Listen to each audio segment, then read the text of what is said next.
Pada pertemuan sebelumnya, kita sudah belajar apa itu gaya. Jadi, gaya adalah tarikan dan dorongan yang terjadi pada benda yang menyebabkan benda tersebut bergerak atau berubah bentuk. Dalam kehidupan kita sehari-hari, ada berbagai macam jenis gaya.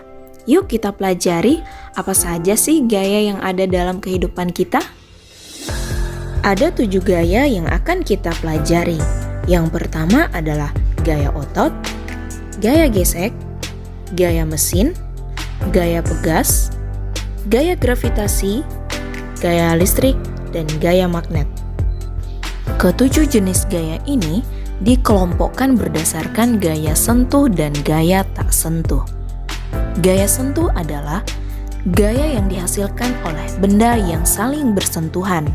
Sedangkan gaya tak sentuh adalah gaya yang dihasilkan tanpa adanya sentuhan atau interaksi antar benda.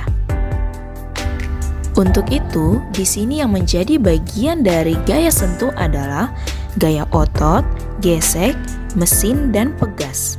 Sedangkan gaya tak sentuh adalah gaya gravitasi, gaya listrik, dan gaya magnet. Sekarang kita akan membahas lebih dalam mengenai gaya sentuh. Yang pertama adalah gaya otot.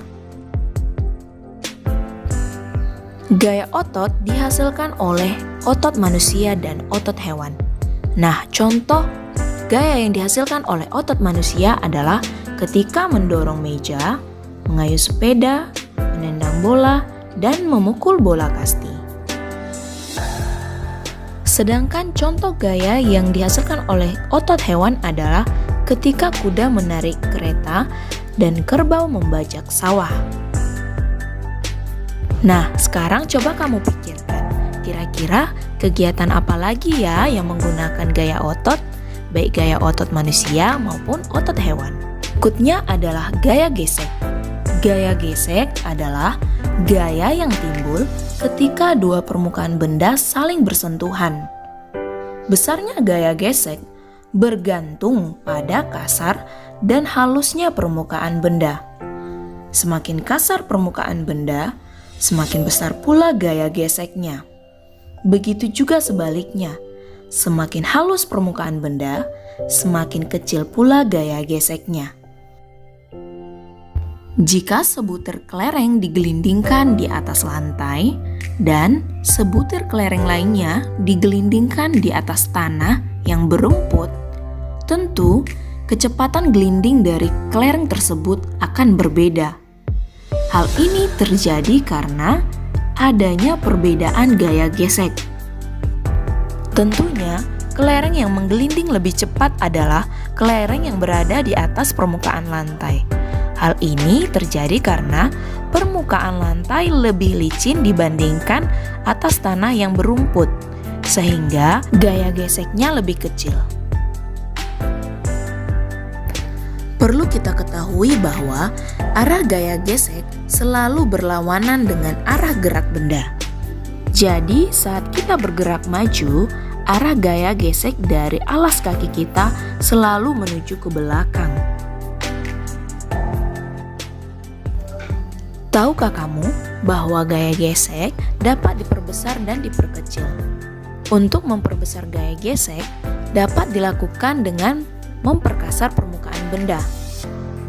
Dalam kehidupan sehari-hari, pada alas sepatu dipasang karet agar kita tidak mudah tergelincir atau terjatuh.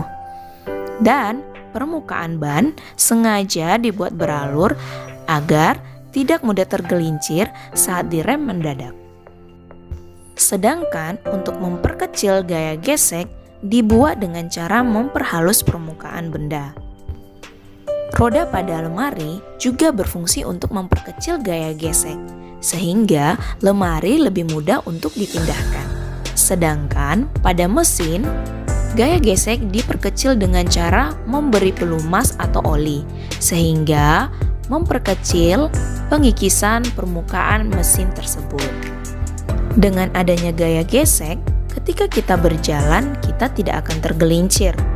Dan Dengan adanya gaya gesek, kita juga dapat menghentikan benda yang sedang bergerak. Berikutnya adalah gaya mesin. Gaya mesin adalah gaya yang dihasilkan oleh kerja mesin, seperti pada kendaraan yang bergerak. Gaya pegas adalah gaya yang dihasilkan oleh benda-benda yang elastis.